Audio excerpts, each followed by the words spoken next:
Запрошуємо до мікрофону одного з наймолодших депутатів, обраного до міської ради Calgary, Jeromy Farkas. Jeromy Farkas, 31, is serving his first term as Ward 11 councillor and is one of the youngest city politicians ever elected on the Calgary City Council. Prior to being elected, Jeromy served at the University of Calgary for 8 years and ran the Israel Studies program. Building on his experience as a research team lead in medicine, Jeromy developed his own successful small business focused on finance and data analysis. Jeromy is born and raised Calgarian and graduate of the University of Calgary. Jeromy is most grateful for the warm welcome Canada gave him and his family after escaping communist Hungary in 1956. Please.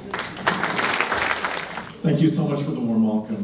Premier Kenny, Minister McIver, thank you as well for being here on behalf of the government of Alberta and being the friends that you are for our Ukrainian community. So on behalf of your mayor and city council, I am so honored and humbled to be here with you today to observe and remember the 86th anniversary of the Holodomor. Now, for many of you who followed me over the past year or two, you know I'm usually not at a loss for words or a lack of confidence, but there may be 365 days in a year, but there are two in particular where my usual confidence is shaken to its core. The first date is 23 October. I was fortunate enough just last month to join our local Hungarian community for their commemoration of the Hungarian Revolution. As I'm certain that nearly every person in this room knows, peaceful demonstration by students of Budapest against the cruel communist regime turned into a bloodbath in a single explosive moment. My father was among the scattered children who were fortunate enough to find refuge here in Alberta. And the second date, which we're here to mark, is 24 November. Today we remember the millions of Ukrainians who were needlessly starved to death in the Holodomor famine genocide under the ruthless dictatorship of Stalin. And sadly, like the Hungarian story of 56, this is not one that I learned about in the history books. My mother is Ukrainian, and her grandparents' family fled Ukraine following the Russian Civil War. Like many of the families in this room, they were fortunate enough to first settle in Saskatchewan, where they ultimately found home here in Calgary. And unfortunately, the many in our family who remained in Ukraine were not so fortunate. I was racking my brain all night before giving the speech, and I wanted to share some of the stories that were passed down through my family, but I just know that I cannot do justice to the stories. All I can say is that, like all of you, they bled.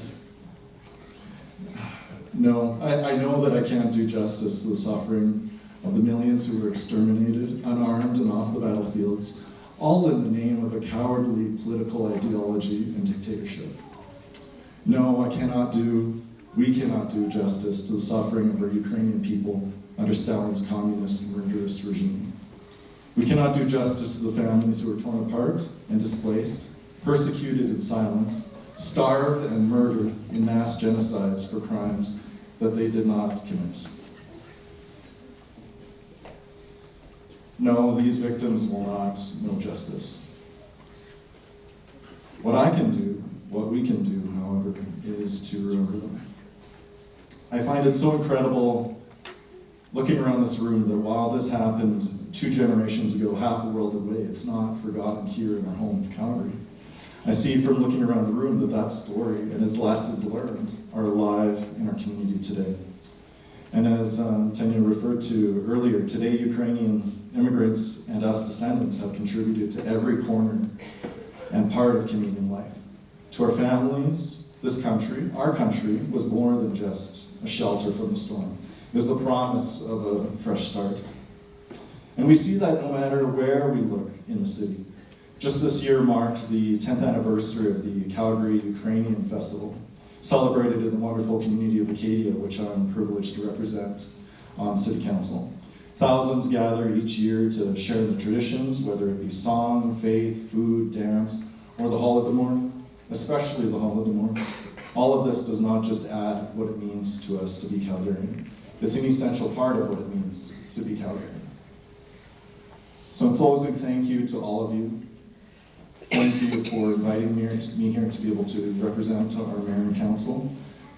I'm so privileged to be amongst you to work to build together what all people should have, but proves rare throughout the world. A decent life without fear. In other words, the great Canadian life that we must never take for granted.